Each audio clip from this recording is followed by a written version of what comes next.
O deputado Bira do Pindaré realizou ontem mais uma edição da Plenária Popular, uma espécie de prestação de contas do seu mandato à população.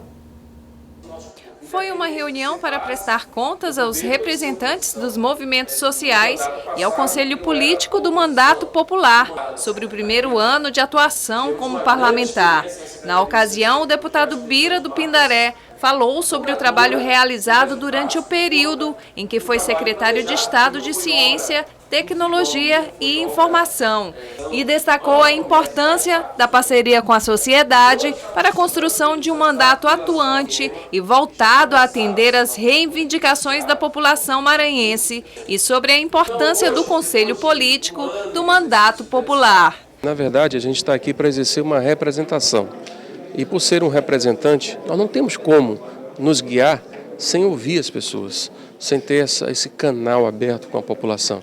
Então, por isso que a gente tem essa prática de fazer plenárias, plenárias públicas, onde qualquer cidadão que queira vir comparecer, sugerir, opinar, criticar, cobrar, acrescentar, é bem-vindo e a gente acolhe todas essas sugestões e, a partir daí, orienta a nossa ação. Então, isso é fundamental. No Conselho do Mandato Popular participam diversos setores da sociedade e tem como protagonista o povo simples, a comunidade, o cidadão.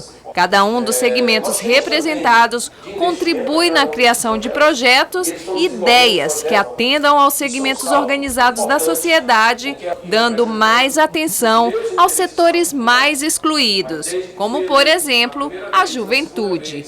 Eu acredito, e é uma bandeira que a Pastoral da Juventude nós sempre levantamos, uma primeira demanda é garantir a vida da nossa juventude. Nós somos uma cidade em que a juventude tem morrido cada vez mais cedo e isso não é fruto necessariamente só da violência, mas por uma ausência de políticas públicas que possam estar resguardando isso, prevenindo a vida da nossa juventude, quer seja políticas de educação, cultura, lazer, esporte. Então é importante pensar políticas voltadas para essa questão.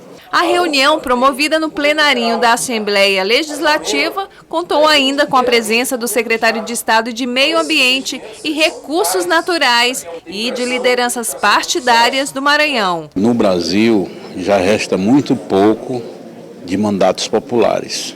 Eu acho que o deputado Bira, ele é uma das exceções no Brasil que faz um mandato em sintonia com a sociedade, mas com a sociedade organizada. Isso é fundamental e acho que no campo da política isso precisa ser resgatado. E no quadro Conjuntura de hoje, o jornalista Gregório Dantas apresenta uma análise do conservadorismo presente em redações dos grandes meios de comunicação brasileiros.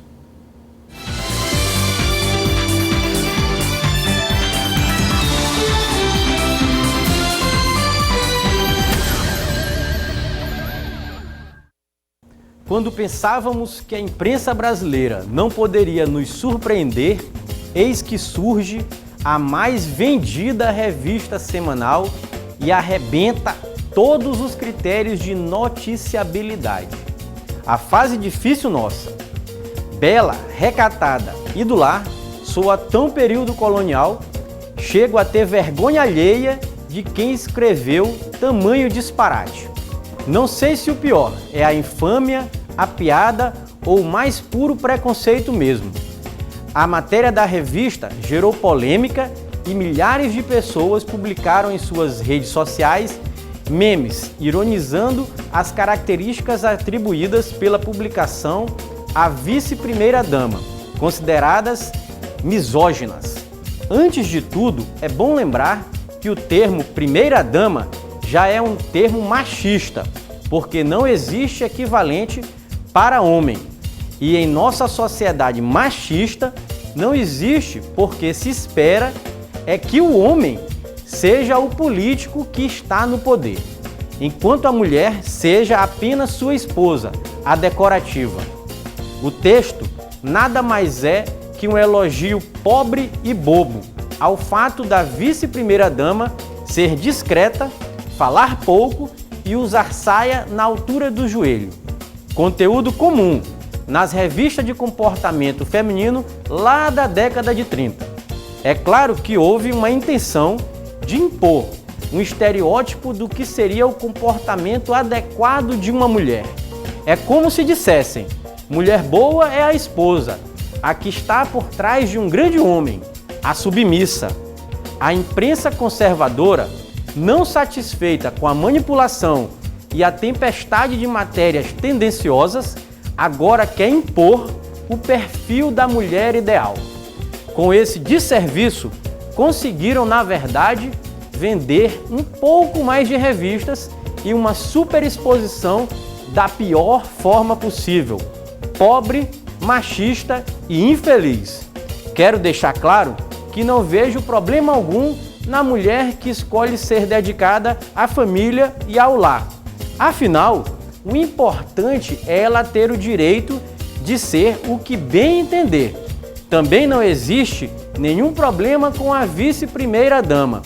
Quem criou o constrangimento para a personagem bela, recatada e do lar foi a própria mídia.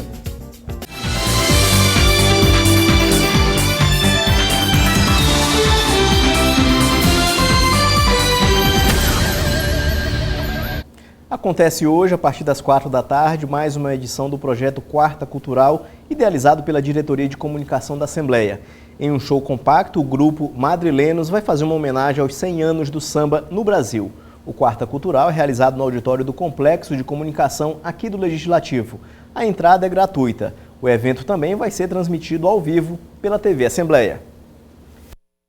Em um jogo emocionante, o Sampaio Corrêa não quis desperdiçar a nova oportunidade de levantar o troféu diante dos mais de 6.000 torcedores que lotaram o ginásio do Castelinho na noite de ontem.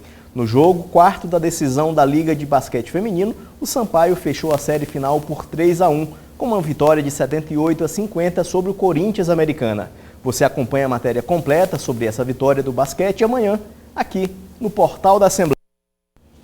Você pode rever todo o conteúdo do jornal no site do Legislativo, que é o al.ma.leg.br. Uma boa quarta-feira para você e a gente se encontra amanhã.